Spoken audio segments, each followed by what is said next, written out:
everyone, welcome back to our channel. Today, our topic is about the 7 habits in daily life, practical guide for modern living. And we want to credit this topic from the late author Stephen Covey in his book, The 7 Habits of Highly Effective People. Without further ado, let us start. We've all experienced those days that feel like a relentless treadmill. We are constantly reacting to emails, notifications, and the demands of others, leaving us feeling drained and disconnected from our own goals. It was in the midst of this modern chaos that I turned to Stephen Covey's seminal work, The 7 Habits of Highly Effective People. What I discovered was not a rigid set of rules, but a timeless framework for living with intention. The true challenge and the real victory lies not in understanding these habits, but in weaving them into the fabric of our daily lives. The journey begins with a fundamental shift in perspective. Habit 1: Be proactive. This is the foundation. Being proactive means recognizing that between any stimulus and our response, there is a space.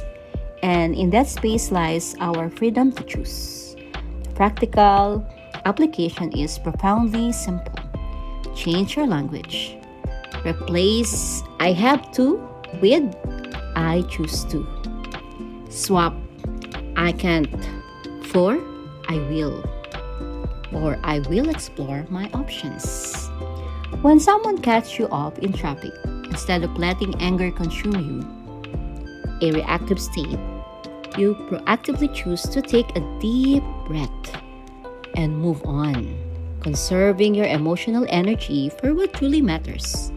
It's about focusing your efforts on your circle of influence, the things you can actually control, like your attitude, your work ethic, and your kindness, rather than wasting energy on your circle of concern, which includes things like the weather or other people's opinions. Once we take responsibility for our own agency, we can begin to chart a course. Now, let's go to habit number 2. Begin with the end in mind. I have to share to you one scenario or one scene in this book where one evening there is a person walking towards the bright hall, and he happens to see that this is a funeral. And then when he got inside, walking towards the coffin, he saw that the one lying in that coffin is none other than but him. So, to his surprise, someone in the audience said something about, all right, everyone, tonight we're going to hear some stories, some experiences of this maybe relative, friend, or family member, a best friend or a father, or someone that has been the companion of our beloved one that just passed away. And then when you hear that, when that person hears about that those people will tell something about him, what could be the possible experiences that these people will tell about? The experiences that they had when you were still living, and you were having times with them. So if you are going to see this scenario and experience this thing that will happen to you, what could be the possible thing that you wanted to hear from these people? Maybe from your loved one, from your husband, from your children, or from your brother or sister or some kind of close people that at least you came across in your life. Of course, you want to hear something very nice from them. You do not want to hear something like, that one, when I asked for help, he did not give a damn, or he did not help me at all. We do not want to hear that from the people that we loved and from the people that we actually live with the time that we are still here. So, begin with the end in mind is the habit of vision. It asks deceptively simple question. What do you want to be said about you at your funeral? This isn't morbid. It's clarifying. It forces you to define your core values and principles. The most practical way to apply this daily is to craft a personal mission statement. This isn't a corporate document, it's a personal constitution, a few sentences that articulate who you want to be and what you stand for. With this compass in hand, your daily and weekly goals transform from a random to-do list into a strategic plan for a life well lived. Vision without execution is merely a daydream. So we do not want to just sit around and daydream. We have to act and we have to do it. Actually, by taking action. Whatever we envision in our mind have to be actually be done in action. Okay, so that is habit 2. Now, let's move on to habit number 3. Put first things first. Put first things first comes in. This is the discipline of prioritizing your important, but not necessarily urgent, big rocks. Imagine your week is a jar. If you fill it first with sand, the endless stream of emails, social media, strolls, and minor interruptions, there will be no room for the big rocks. Your health, your key relationships, your passion projects. But if you schedule those big rocks first, the sand will inevitably fit around them. Each Sunday, I look at my calendar and black out time for my big rocks. A workout, working on a creative project, a quality evening with my family. This ensures I am building the life I envision in habit 2, 1 week at a time.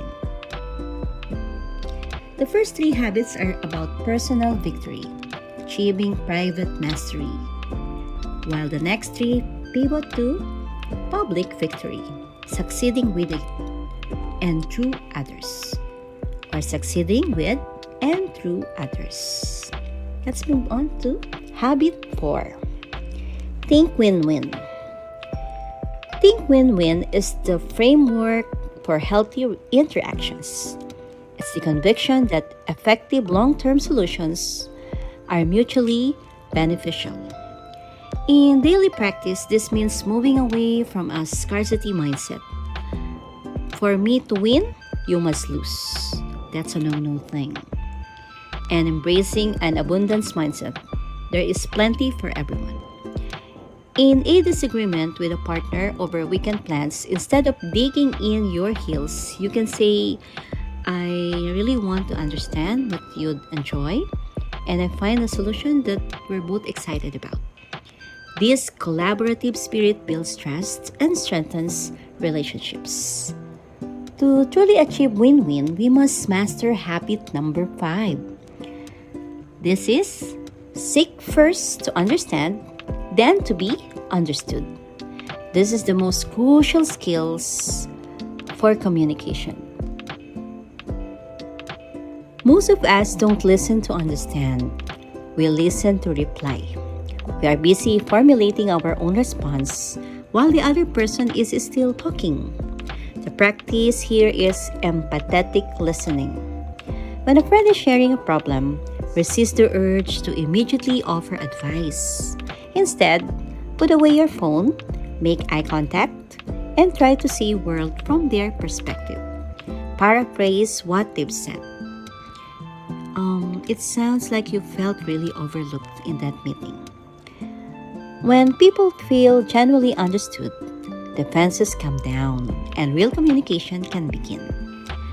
From this foundation of mutual understanding and respect, something magical can emerge. So now we learn that if someone is speaking or telling something about a certain topic, we have to listen. We have to find something from what he is saying or she is sharing for us, and somehow feel what is the real feeling of the person when she is delivering all the stories that she wants to convey. Somehow, she is not only sharing it, but she also wanted to be understood in some relationship with the topic that she is concerning with. Alright, so let us have the habit 6. Synergize. Synergy is the idea that the whole is greater than the sum of its parts. It's the celebration of differences. In a team of work or in a family project, instead of seeing differing opinions as a nuisance, see them as a gift. Practical application is a brainstorming session with a single rule. No idea is a bad idea, but valuing different perspectives. The analytical thinker, the creative dreamer, the practical doer, you create solutions that are far more innovative than any one person could have developed more or alone. And finally, none of this is sustainable without habit 7. Sharpen the soul. This is the habit of renewal, your most important tool, and you must regularly sharpen yourself in 4 key dimensions. Physical, so you have to exercise and have the nutrition and also proper sleep. Mental, you have to read, learn, and write, or reading, learning, and writing. Social, emotional, building meaningful connections, and spiritual, like meditation, nature, and reflection. This isn't a luxury, it's a necessity. Applying this habit can be as simple as a 30-minute walk in nature, physical and spiritual. Listening to an educational podcast on your commute, mental, or scheduling a coffee date with a friend, social, emotional. So in conclusion, the 7 habits are not a checklist to be completed, but a continuous upward spiral of growth. It begins with a profound choice to be proactive, is guided by a clear personal vision, and is executed through discipline, prioritization. The inner integrity then allows us to build relationships of mutual respect, creative collaboration, and finally, to sustain it all through balanced self-renewal. The goal is not to have a perfect, stress-free life, but to navigate life's inevitable challenges. So there you have it, guys, the 7 habits of highly effective people. I hope you find this video beneficial to you, and hoping also to please like, share, and subscribe for another topic or episode onwards. Thank you so much, and please stay safe. God bless everyone. See you again next time. Bye.